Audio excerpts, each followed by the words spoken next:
Hello and welcome students, আশা করি তোমরা সকলে খুব ভালো আছো।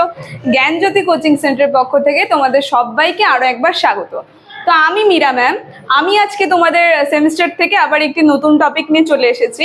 আজকে আমি তোমাদের সঙ্গে যেটি আলোচনা করব সেটা হচ্ছে বাংলা থেকে যে টপিকটি, সেটা হচ্ছে মাত্রা বা কলা কাকে বলে, মাত্রা বা কলার প্রকারভেদ সম্পর্কে আমি আজকে আলোচনা করব।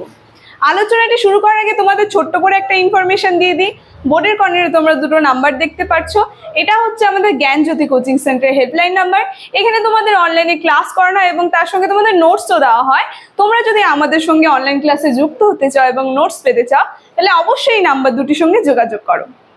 তাহলে বেশি কথা না বলে আমি আমার টপিকটি শুরু করছি। প্রথমেই বললাম আজকে আমি তোমাদের সঙ্গে যেটি আলোচনা করব সেটা হচ্ছে মাত্রা বা কলা কাকে বলে। দেখো, আমি যদি একটা লাইনে তোমাদেরকে বলি, যে কোনো একটি শব্দ উচ্চারণ করতে যে সময়টুকু লাগে সেই সময়টাকে সাধারণত মাত্রা বলে, ঠিক আছে? যেমন দেখো বলছি, দেখো আমি এখানে উদাহরণ দিয়ে দিয়েছি যে আমরাটা যে আছে, আমরা প্রথমে কি বলছি আমটা উচ্চারণ করতে একটা সময় লাগছে, তারপরে এই রাটা উচ্চারণ করতে আবার আরেকটু সময় লাগছে।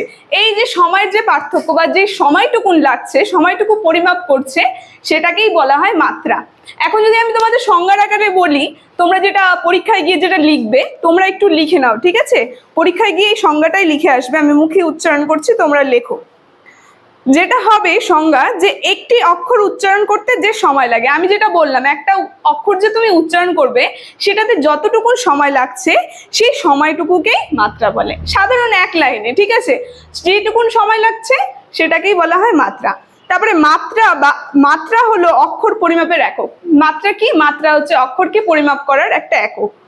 যেমন এই যে আমি দেখো এখানে উদাহরণ দিয়ে দিয়েছি, সেই উদাহরণটাই বলছে যে আমরাটা যে আছে, যেমন আমরা শব্দে দুটি আম আর একটি কি হচ্ছে রা। এই যে আমরা যে উচ্চারণ করতে যে সময়টা লাগছে সেটাকেই বলা হয় মাত্রা বা শব্দ কলা। এখন চলো আমরা মাত্রা বা কলার শ্রেণী বিভাগে চলে যাই। দেখো, শ্রেণী বিভাগ যদি আমরা দেখি, মাত্রা বা কলা হচ্ছে দুই প্রকার, একটা হচ্ছে একমাত্রা, আরেকটা হচ্ছে দুমাত্রা। দেখো, এবার যদি একমাত্রা বা দুমাত্রার যদি আমি তোমাদেরকে সংজ্ঞা আলোচনা করি, তাহলে তোমরা যেটা লিখবে সেটা আমি মুখে বলছি, লিখে নাও তোমরা।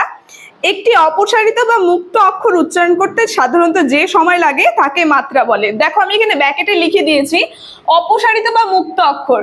একটি বাক্যে অপসারিত বা একটি শব্দে অপসারিত বা মুক্ত অক্ষর উচ্চারণ করতে আমাদের যতটুকু সময় লাগছে সেই সময়টাকেই কিন্তু এই একমাত্রা বলা হয়, ঠিক আছে?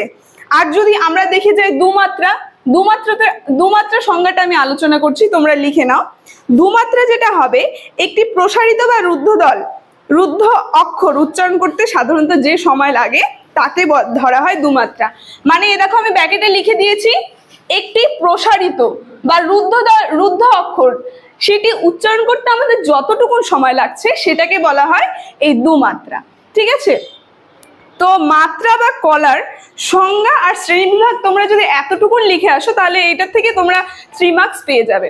তো আজকের আলোচনাটি আমি এখানেই শেষ করছি। ভিডিওটি যদি তোমাদের ভালো লেগে থাকে, অবশ্যই like, comment, share and subscribe করে দিও। Thank you.